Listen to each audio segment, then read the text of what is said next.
Shalom Bapak Ibu, Saudara-saudariku yang terkasih di dalam Kristus Yesus. Kita bertemu lagi dalam acara Satu Bagi. Sapaan Tuhan bagi kita hari ini, hari Senin tanggal 8 November tahun 2021. Namun sebelumnya mari kita bersatu di dalam doa. Damai sejahtera Allah yang melampaui segala akal, itulah yang memelihara hati dan pikiranmu di dalam Kristus Yesus Tuhan kita. Amin. Saudara yang terkasih di dalam Kristus Yesus, sapaan Tuhan bagi kita hari ini terangkat dari kitab 1 Yohanes pasal yang kedua ayat yang ke-23. Demikian firman-Nya. Sebab barang siapa menyangkal anak, ia juga tidak memiliki bapa. Barang siapa mengaku anak, ia juga memiliki bapa. Sampai sejauh itu firman Tuhan. Saudara yang terkasih di dalam Kristus Yesus, saya mengangkat tema dari kebenaran firman ini, yaitu menyangkal Kristus. Saudara yang terkasih di dalam Kristus Yesus, berbicara menyangkal, kita pasti akan teringat satu sosok yang bernama Simon Petrus, di mana Tuhan Yesus berkata kepadanya, sebelum ayam berkokok, engkau menyangkal aku 3 kali. Jadi perlu kita ketahui dan pahami saudara-saudara bahwa salah satu tanda akhir zaman akan ada orang yang murtad, yang menyangkal Tuhan Yesus dan mengikuti Allah lain. Sebagaimana dikatakan juga dalam 1 Timotius 4 yang pertama saudara-saudara, tetapi Roh dengan tegas mengatakan bahwa di waktu-waktu kemudian ada orang yang akan murtad, lalu mengikuti roh-roh penyesat dan ajaran setan-setan. Hal ini penting untuk menjadi perhatian bagi kita orang percaya, agar seorang pun tidak ada yang tersesat karena tidak tahu dan tidak menyadari akan bahaya yang menyangkal Tuhan.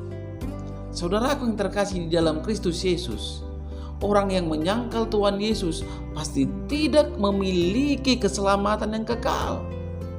Sebab kepastian keselamatan hanya ada atau dimiliki oleh orang-orang yang dipenuhi oleh Roh Kudus dan yang menerima Yesus Kristus sebagai Tuhan Allah. Menyangkal Kristus itu berarti dia adalah antikristus. Seseorang yang melayani atau dibaptis bukan jaminan saudara-saudara mereka tidak menjadi antikristus. Namun yang pasti dalam Lukas 12 ayat ke-9 dikatakan, tetapi barang siapa menyangkal aku di depan manusia, ia akan disangkal di depan malaikat-malaikat Allah. Saudaraku yang terkasih di dalam Kristus Yesus, ada banyak cara iblis untuk membuat seseorang menyangkal Tuhan Yesus.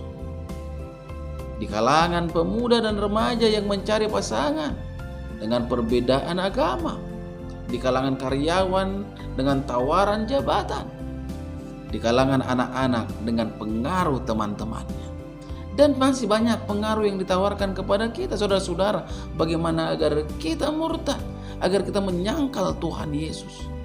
Oleh sebab itu, kita harus sungguh-sungguh menguasai kebenaran firman Tuhan. Kita harus sungguh-sungguh mengenal siapa Tuhan kita, Yesus Kristus, saudara-saudara.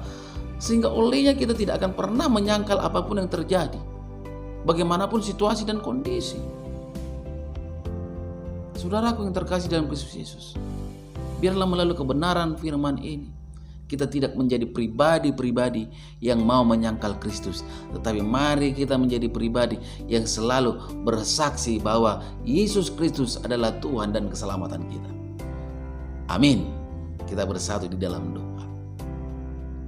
Terima kasih Bapa di surga untuk kebaikan dan kemurahan-Mu, sehingga hamba bisa ada sebagaimana ada pada saat ini.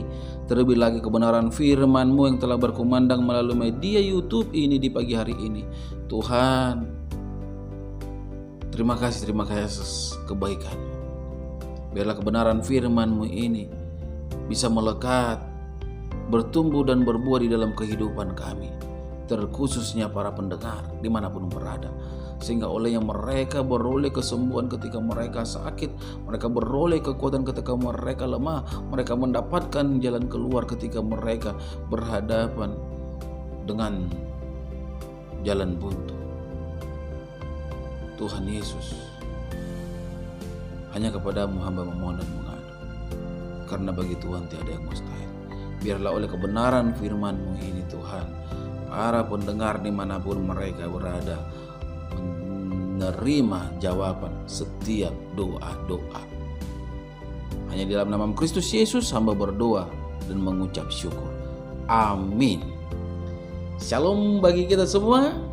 Salam sehat.